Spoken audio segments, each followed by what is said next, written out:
Haapsalus pole midagi head teha ju. Nojah.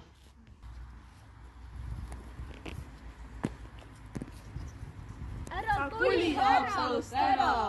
Aga Haapsalus pole head töökohta. Nojah. Ära roni puu otsas! Aga kõik on ju sama. Siin pole midagi iga päev teha. Nojah. Aga mis oleks, kui me hakkaks Haapsalus üritusi korraldama? Siis ma ei peaks alati telefonis ka olema.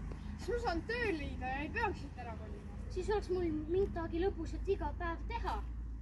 Aga kuidas me seda teeksime? Me teeme esiteks teeme enda tasku rahast ja siis küsime toetusi ja abi. Aga mis siis edasi saab? Kui me sellest juba tulu teenime, siis teeme sellega järgmise ürituse. Aga äkki me saame linnavalitsuselt siis toetust ka? Ja siis me võiks teha näiteks mingi noorte disko. Üks pilet võiks olla näiteks 5 eurot.